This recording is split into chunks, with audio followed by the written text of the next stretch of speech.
Yo, welcome back to Just Add Seasoning. In my last video, I mentioned the Jordan 1 Zoom Comfort London Greys that sort of appeared on the app and then disappeared again. They did actually drop on Saturday after all, alongside the two ready-made Blazers and the Jordan 4 Torpe Haze. And out of those four, I actually managed to get 0 out of 4, so yeah, no surprises there. Over on Adidas on the same day, they dropped the Yeezy Boost 350s in Ash Stone. Kanye, I know you'll be watching. I love you, bro. But yeah, let's have a look at the upcoming tab and see what new sneakers have been added in the last couple of days. First of all, we got the Air Max 3s in Hot Lime. Have a quick look through the colorway. Decent looking shoe, very retro looking.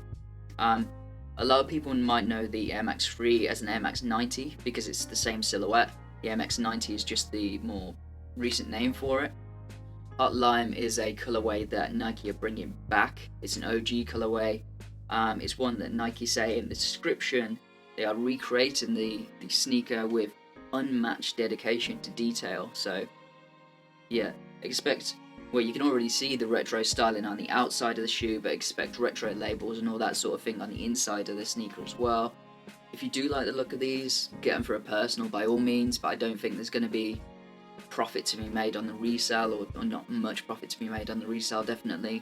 If you look at the infrareds and the laser blues that Nike brought back of the OG Air Max 3 colorways last year, I'll put some charts up on the screen in a minute, but basically for the infrareds and laser blues, they started with a little bit of profit in them, but then sort of slumped away, leveled off, and got to a point where it's more favourable to buy them from StockX than it was to sell them there. Yeah, not a bad looking shoe overall. I'm not going to go for them. Air Maxes, I like a lot of Air Maxes, but at the moment they're just not my thing. Let's move on and look at what we got coming up on the 2nd of March. So Nike SB are collaborating with Carpet Company, who are like a skatewear, streetwear, mainly skatewear brand, who have been going for like 5-6 years, something like that. These are a beautiful shoe. You cannot deny that. If you have a quick look through them there, they put a lot of thought into the details on these dunks. Everybody knows that dunks go for a lot at the moment anyway, so it's going to be a nightmare trying to get hold of a pair of these, even on the resale, let alone from stock. These are Nike SB dunks as well, so expect nice padded tongues, expect puffy laces, super grippy soles, and a little bit of extra air in the insoles as well. There's a lot to like about these, but my favourite thing about them is this feature here. Whereas if you wear them enough and wear away the fabric on the outside, there's like a thin layer of blue fabric which wears away to expose a really nice yellow leather underneath, and it is meant to be like that. It's meant to be there. It's a decent quality yellow leather apparently.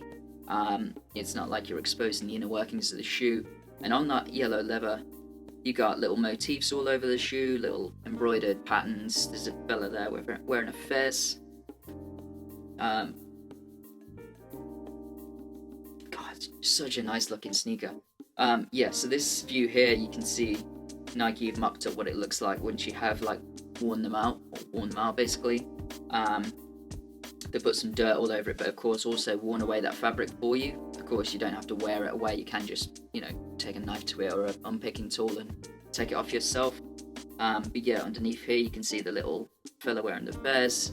You can see the Nike logo is actually changed colour from a blue.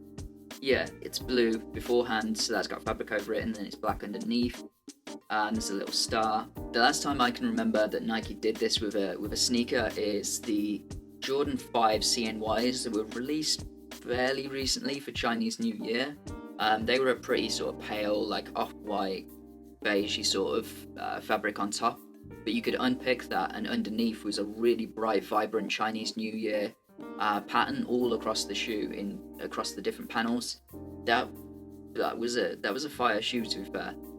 If I managed to get my hands on these, I'd absolutely either keep them for a personal or hold on to them for quite a while and wait for them to become a classic, and watch the resale go up and up and up. But let's have a quick look at the resale already. or what people have put down for the instant sales. Cool. So at the lowest end, we got US 14, which is UK 13. They're going for £308. You take home £269.50 after fees. But absolutely do not take that offer, because you can get so much more if you just sit on these for a little bit once they've been released, or at least I think you will. On the higher end, we're looking at a US 6, I'd say, yeah. A US 6 or a UK 5.5, £458, you take home £400.75. It's a good offer, and considering these retail at like £110, there's a lot of money to be made there for sure, but as I said, it seems a crime to even think about selling these, but I think the resale will go up and up and up. Carpet Company, alongside the Dunk Highs, are also doing a streetwear collection with Nike SB.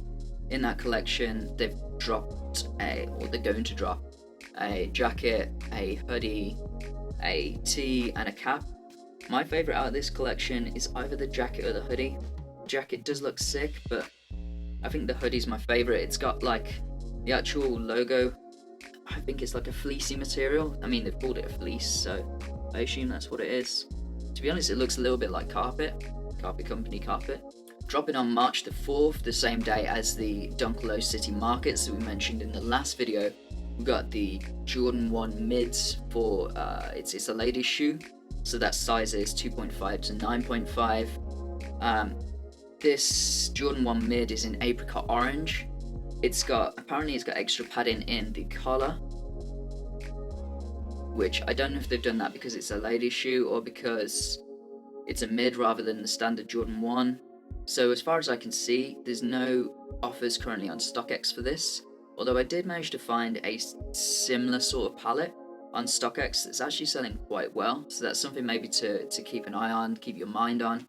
That colorway is the Jordan 1 mid digital pink, so that's actually selling at the moment between sort of 300 to 500, which if you could resell the apricot orange for similar prices that the digital pink is selling for, I can see that being really worth going for.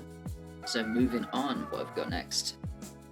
On the 6th of March, so this is the same day as another sneaker that I mentioned in the last video, the Jordan 1 University Blue. We've got the Jordan 1 Low, and it's in Berlin Grey. This is a very simple colour palette, but just have a look at this. You can't look at these without thinking of the Jordan 1 Dior's, especially the Jordan 1 Low Dior's, obviously the Air Dior, worn by Travis Scott, and of course anything that man wears turns to gold. A lot of you will have noticed that any colour palette that Nike bring out on a sneaker that looks similar to a Travis Scott shoe suddenly becomes really popular, as we've just seen with the Torpe Haze Jordan 4s. So yeah, it's definitely worth trying to get your hands on these. These aren't on StockX yet, but I mean, they're in a drawer. Of course they're going to sell out. Of course they're going to sell for loads of money on StockX. Thank you very much for watching. Let me know if you cop any of these. Oh, actually, I did just forget. There's some Waffle Trainer 2s that are dropping on the 8th of March. These are in Starfish Orange and Midnight Navy. I mean, the Waffle silhouette is not for me, and I don't think there's any resale opportunities either, so yeah, there's not a huge amount to say about these here. But that's it for now. See ya, bye.